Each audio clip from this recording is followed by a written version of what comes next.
नमस्कार, जी न्यूज देख रहे हैं आप। मैं हूं आपके साथ पयोधी शशि। खबर उत्तर प्रदेश से है और चुनाव से जुड़ी हुई बड़ी खबरें आपको बताते हैं। यूपी चुनाव में ओम प्रकाश राजभर ने मुस्लिम कार्ड खेलते हुए मुख्तार अंसारी की तारीफ कर दी है। मुख्तार अंसारी को मुस्लिम होने की सजा मिली, ये कहना है राजभर का। मुख्तार अंसारी का अपने मोर्चे में आने का उन्हें न्योता दिया। यूपी चुनाव में राजभर और ओवैसी में गठबंधन की भी बात सामने आई है। ये इस वक्त की बड़ी खबर। ओम प्रकाश राजभर ने मुख्तार अंसारी, कल जब मायावती ने कहा कि वो अब उन्हें टिकट नहीं देंगी क्योंकि वो नहीं चाहती कि जब सरकार बने तो किसी को भी जेल भेजने में, किसी पर भी कार्रवाई करने में, किसी माफिया पर या फिर किसी दबंग पर किसी प्रकार का कोई एक्शन लेने में सरकार के सामने चुनौती हो। लेकिन आप सुनिए कि आज फिर राजभर ने मुख्तार अंसारी की तारीफ में क्या कसीदे पढ़ दिए। मायावती जी के इस शब्द में कह रहा हूं, और दिल्ली की पार्लियामेंट में आधे से अधिक अपराधी हैं लोकसभा के अंदर, और विधानसभा में उत्तर प्रदेश में देखिए आधे से अधिक अपराधी यहाँ भी हैं।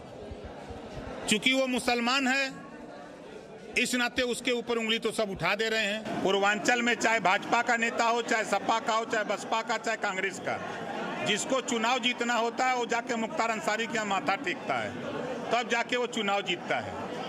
इस नाते वहाँ के गरीब कमजोर उसको मसीहा मानते हैं, उधर के नेता उसको मसीहा मानते हैं। और अब आपको दिखाते हैं दो तस्वीरें जिससे आप ओवैसी और राजभर के यूपी मोर्चे पर अब आसानी से समझ पाएंगे।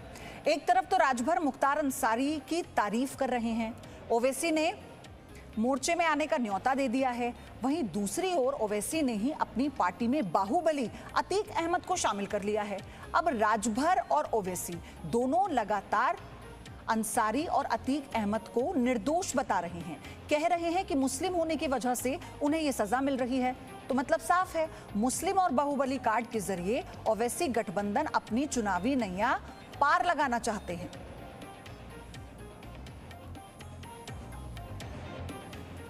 वहीं बीजेपी नेता और केंद्रीय मंत्री मुख्तार अब्बास नकवी ने ओवैसी और राजभर के बयान पर हमला किया। चुनाव आते ही कहा कि लोग चुनाव आते ही इमोशनल अत्याचार और कम्युनल व्यापार की दुकान खोल लेते हैं। चुनाव आता है, कुछ लोग इमोशनल अत्याचार और कम्युनल व्यापार की दुकानें खोल लेते हैं, और इस इमोशनल अत्याचार और कम्युनल व्यापार के जरिए मुस्लिम वोटों की जागीरदारी दिखाने की कोशिश करते हैं, या जाति और धर्म के आधार पर वोटों की जागीरदारी दिखाने की कोशिश करते हैं। इसलिए ये लोग ना तो किसी उस जिसकी जागीरदारी के ये अपने आप दिखाने की कोशिश कर रहे हैं, दावेदार बने हुए हैं, ना वो जो है वो उनके हितैषी है, और ना ही जो है वो उनका वोट मिलने वाला है, क्योंकि लोगों को इस बात का एहसास हो चुका है कि बहुत इमोशनल अत्याचार हो चुका, बहुत कम्युनल व्यापार हो चुका। और अब अतीक अहमद को सपरिवार पार्टी में शामिल करने के बाद ओवैसी ने क्या कहा, वो सुनिए। हम लड़ेंगे इलेक्शन, हम किसी के गुलाम नहीं है, जर खरीद गुलाम नहीं है कि उनको जिताएंगे। हम बहुत 60 साल से सबको जिता रहे, हम जीतेंगे इंशाल्लाह। तो एक तरफ जहां मुस्लिम और बाहुबली कार्ड खेला जा रहा है, वहीं दूसरी ओर यूपी में राजनीतिक घमासान बढ़ने लगा है। योगी आदित्यनाथ आज 3 जिलों में दौरा करने वाले हैं। उसी के साथ अखिलेश यादव आज बूथ जीतो अभियान की शुरुआत करेंगे, जिसकी तैयारियां वो लंबे समय से कर रहे हैं। तो इसी के साथ प्रियंका गांधी वाड्रा रायबरेली में दौरा करेंगी और शिवसेना 100 सीटों पर चुनाव लड़ेगी, शिवसेना की तरफ से ऐलान किया गया। तो आज उत्तर प्रदेश में जो बड़ी खबरें हैं उनकी 4 तस्वीरें इस वक्त आप देखिए। योगी आदित्यनाथ का भी आज यूपी के कई जिलों में दौरा है, 3 जिलों में दौरा उनका तय किया गया है।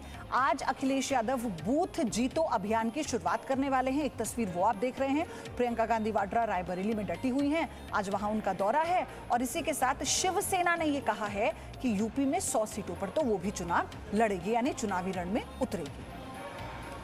प्रियंका वाड्रा के रायबरेली दौरे के दौरान झड़प की खबर भी आ रही है, ये एक और अपडेट है इससे जुड़ी हुई। प्रियंका वाड्रा के स्वागत को लेकर कार्यकर्ताओं में झड़प हुई है, ये जानकारी मिली है। पुलिस और नेताओं के बीच बचाव के बाद ये मामला शांत हुआ। रायबरेली का दौरा है प्रियंका गांधी वाड्रा का, और इस दौरान ये कहा गया कि उनके स्वागत को लेकर कार्यकर्ताओं के बीच में झड़प हुई है, जिसके बाद पुलिस ने बीच बचाव किया। पुलिस और नेताओं के बीच बचाव के बाद ये पूरा मामला शांत हुआ है। वो दौरे पर पहुंची रायबरेली। ये तस्वीर आप देखिए, उनके स्वागत को लेकर कार्यकर्ता आपस में ही भिड़ गए, झड़प हो गई कार्यकर्ताओं में। फिर पुलिस ने और बाकी जो नेता हैं, पार्टी के सीनियर नेता जो प्रियंका के साथ इस वक्त मौजूद हैं, उनके बीच बचाव के बाद ये झगड़ा शांत हुआ। चलिए, अब मेरे सहयोगी विशाल पांडे हमारे साथ जुड़ चुके हैं लखनऊ से। पल पल की अपडेट उनके जरिए यूपी की हम आप तक पहुंचा रहे हैं। विशाल, आज की 4 बड़ी तस्वीरें हमने दर्शकों को दिखाई। शुरुआत में इसी से करूंगी। मुस्लिम कार्ड खेलने को अब राजभर तैयार हो गए हैं। राजभर ने कहा कि अगर किसी को भी सत्ता चाहिए उत्तर प्रदेश में तो वो अंसारी के दरबार में जाकर माथा टेकते हैं। तो राजभर भी तो वही कर रहे हैं, उन्होंने भी तो वही किया। पयोधी, देखिए, ओम प्रकाश राजभर पिछले कुछ सालों से लगातार ये कोशिश कर रहे हैं कि किसी न किसी राजनीतिक दल के साथ उनका गठबंधन हो जाए, क्योंकि अब तक जो यूपी का ट्रैक रिकॉर्ड रहा है, जब जब राजभर अकेले चुनाव लड़े हैं या निषाद पार्टी बिना किसी गठबंधन के चुनाव लड़ी है तो उनका खाता तक नहीं खुला है। ऐसी स्थिति में बीजेपी से जब से अलग हुए ओम प्रकाश राजभर, कभी ओवैसी का सहारा लेते हुए दिखते हैं, कभी अखिलेश यादव से बातचीत करने का दावा करते हैं, कहते हैं कि सपा विपक्षी पार्टी है, उनके साथ गठबंधन करना चाहते हैं, और अब मुख्तार अंसारी पर ओम प्रकाश राजभर खुले तौर पर साथ दे रहे हैं। दरअसल पूर्वांचल का जो ये बेल्ट है, मऊ, गाजीपुर, बलिया, इन 3 जिलों में अंसारी परिवार का दबदबा राजनीतिक तौर पर देखा जा सकता है, और यही कारण है कि अभी तक बीएसपी के साथ मुख्तार अंसारी का परिवार था। अब कुछ दिनों पहले मुख्तार अंसारी के बड़े भाई सिबगतुल्ला अंसारी समाजवादी पार्टी में शामिल हुए हैं। उसके बाद मायावती ने मुख्तार अंसारी का टिकट काट दिया और मायावती ने ऐलान कर दिया कि वो किसी माफिया या बाहुबली को अब आने वाले चुनाव में टिकट नहीं देंगी। तो सवाल यही उठता है कि ओवैसी और ओम प्रकाश राजभर दोनों ही मुख्तार अंसारी को साथ लाने की कोशिश करते हुए दिखाई दे रहे हैं। पर हमारी जो खबर है उसके मुताबिक इस वक्त जो मुख्तार अंसारी का परिवार है वो समाजवादी पार्टी के साथ पूर्वी यूपी में साथ में है, और इसका ऐलान भी सिबगतुल्ला अंसारी ने उस वक्त किया था जब अखिलेश यादव के साथ उन्होंने समाजवादी पार्टी की सदस्यता ली थी। पयोधी, विशाल, ये वही ओवैसी है ना जो अभी मुख्यमंत्री योगी आदित्यनाथ पर कानून व्यवस्था को लेकर सवाल उठाते रहे, माफियाओं को संरक्षण देने पर सवाल ओवैसी ने उठाया था। अब जो ये अपना मोर्चा बना रहे हैं, अगर आपको मुस्लिम ताकत भी दिखानी है तो ऐसे नेताओं को या फिर ऐसे लोगों को क्यों पार्टी में शामिल करना जिनको हर तरफ से निकाला जा चुका है, जिनकी प्रॉपर्टी को सीज किया जा चुका है, जिन पर ऑलरेडी कार्रवाई हो रही है। देखिए, असदुद्दीन ओवैसी इन बातों को डिफेंड करते हुए दिखाई दिए जब अतीक अहमद के परिवार को उन्होंने अपनी पार्टी में शामिल कराया, और ओवैसी ने साफ तौर से कहा कि इनके साथ अन्याय हो रहा है, इनके साथ ओवैसी की पार्टी खड़ी होगी, और कहीं ना कहीं वो जो मुस्लिम वोट बैंक है उत्तर प्रदेश का, उसमें सेंध लगाने की कोशिश जरूर ओवैसी की तरफ से की जा रही है, क्योंकि ओवैसी ने पिछले विधानसभा चुनाव में भी कई सीटों पर प्रत्याशी उतारे थे, और सबसे ज्यादा एक सीट पर जो पश्चिमी यूपी की संभल सीट है वहां पर लगभग 56,000 वोट ओवैसी की पार्टी को मिले थे। लेकिन और बाकी सीटों पर कहीं 500, कहीं 1000, कहीं 100, कहीं 200 वोटों पर ओवैसी की पार्टी सिमट गई थी। तो उन्हें ये पता है कि अगर 22 के चुनाव में उन्हें अपना वजूद दिखाना है तो ऐसे बड़े कंट्रोवर्शियल चेहरों को साथ लाना है जिसकी वजह से मुस्लिम समुदाय के बीच में एक मैसेज देने में वो कामयाब रहे, और इसीलिए अतीक अहमद के परिवार को ओवैसी ने शामिल कराया है। और कहीं ना कहीं ये देखा जाए, क्योंकि जिस तरह से बिहार का चुनाव हुआ, बिहार के चुनाव में जब ओवैसी की पार्टी कुछ सीटें जीतती है और विपक्षी दल ये कहते हैं कि ओवैसी की वजह से बीजेपी बिहार में जीत गई, और फिर बंगाल में जो हुआ ममता बनर्जी के आगे ओवैसी की नहीं चल पाई। ऐसी स्थिति में उत्तर प्रदेश में AIMIM का कितना प्रभाव रह पाएगा ये वक्त बताएगा, लेकिन फिलहाल अपनी पार्टी को उत्तर प्रदेश में बढ़ाते हुए AIMIM प्रमुख ओवैसी दिखाई दे रहे हैं। और सबसे बड़ी बात ये, विशाल आप बने रहिए मेरे साथ, कि ये तो हो गया, चलो मुस्लिम समीकरण साधने की कोशिश कर रहा है ओवैसी मोर्चा और उन तमाम चेहरों को अपने साथ जोड़ने की कोशिश जो इस वक्त अपनी छवि को सुधारने के लिए पूरी जुगत में लगे हुए हैं। लेकिन शिवसेना भी यूपी में दाव आजमाना चाहती है, 100 सीटों पर लड़ सकती है चुनाव, ये बड़ी खबर है। एक और पार्टी नेता संजय राउत ने इसे लेकर जानकारी दी है कि शिवसेना भी अब 100 सीटों पर उत्तर प्रदेश विधानसभा चुनाव में अपना दम दिखाएगी। आपको सुनाते हैं क्या कहा, फिर विशाल के पास जाएंगे। देखिए, हम चुनाव तो हमेशा वहाँ लड़े, चाहे हमें यश अपयश कोई भी हो, लेकिन पार्टी का संगठन है, लोग काम करते हैं और उनकी इच्छा होती है जब चुनाव आते हैं तो चुनाव लड़ने चाहिए, चुनाव से भागना नहीं चाहिए। तो ज़रूर वहाँ की हमारी जो कार्यकारिणी ने बताया है कि हम चुनाव लड़ेंगे, हमने भी कहा चुनाव लड़िए, वहाँ 400 के आसपास विधानसभा की सीटें हैं, तो हम 100 के आसपास सीटें लड़ सकते हैं। गोवा में 20 के ऊपर सीटें हम लड़ सकते हैं। विशाल, खैर ये कयास तो तभी से लगाए जा रहे थे जब बीजेपी से अलग होने के बाद उद्धव ठाकरे अयोध्या पहुंचे थे रामलला के दर्शन करने के लिए, आपको याद होगा।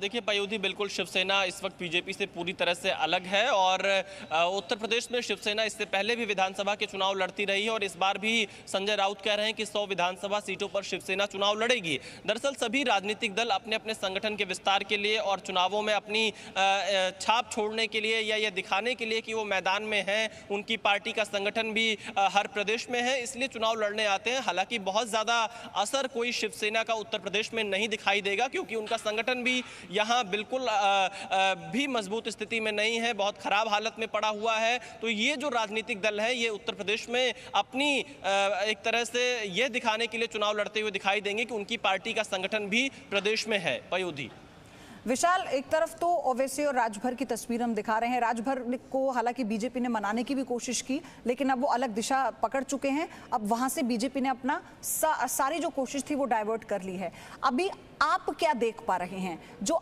बनते समीकरण है आने वाले समय में? आप लगातार यूपी चुनाव को कवर करते रहे हैं, इतने दिनों से लखनऊ में डटे हुए हैं, अभी अपना ऑब्जर्वेशन बताइए। देखिए पयोधी, अगर हम गठबंधन की बात करें तो गठबंधन में कांग्रेस के साथ फिलहाल कोई भी पार्टी गठबंधन नहीं करना चाहती है। बीएसपी भी अकेले चुनाव लड़ रही है। अब बीजेपी और समाजवादी पार्टी की अगर हम बात करें तो बीजेपी ने अपना दल के साथ गठबंधन किया है और निषाद पार्टी, जिसके मुखिया संजय निषाद के साथ गृह मंत्री अमित शाह ने पिछले कुछ दिनों में कई मुलाकात की और दोनों ही ये जो छोटे दल है, अपना दल और निषाद पार्टी, पूर्वांचल में इनका कुछ सीटों पर प्रभाव दिखाई देता है और बीजेपी ने इसीलिए इनके साथ गठबंधन किया है। अगर हम समाजवादी पार्टी की बात करें तो समाजवादी पार्टी ने पश्चिमी उत्तर प्रदेश में राष्ट्रीय लोक दल और रुहेलखंड के क्षेत्र में एक प्रभाव रखने वाला दल है महान दल और पूर्वांचल में जनवादी पार्टी जो कि ओबीसी वोट बैंक के लिए जानी जाती है, उसके साथ अखिलेश यादव का गठबंधन है। फिलहाल ओम प्रकाश राजभर के साथ में सभी दलों ने एक उचित दूरी बनाई हुई है क्योंकि ओम प्रकाश राजभर कभी ओवैसी के साथ दिखाई देते हैं, कभी स्वतंत्र देव सिंह से मुलाकात करते हुए दिखाई देते हैं, कभी समाजवादी पार्टी के साथ गठबंधन की बात करते हैं। तो उनकी गंभीरता को लेकर एक प्रश्न चिन्ह उत्तर प्रदेश की सियासत में खड़ा हो रहा है। इसीलिए सभी जो बड़े प्रमुख राजनीतिक दल हैं वो ओम प्रकाश राजभर से और एक ये बात भी तो है ना दिखाई विशाल, अब जाए तो जाए कहां, किसके साथ जाएं, किसको साथ लेकर आए, सब तो साथ एक दूसरे के रहकर चुनाव लड़कर देख भी चुके हैं क्या नतीजा हुआ। तो इस वक्त बहुत दिलचस्प भी होगा चुनाव, समीकरण भी होंगे और सबकी अपनी अपनी लड़ाई भी इस बार देखने को मिलेगी अपनी पार्टी सिंबल पर, ना कि किसी के साथ मिलकर। विशाल, आपका धन्यवाद। Presenting B News app available on Google Play and App Store. Download it now.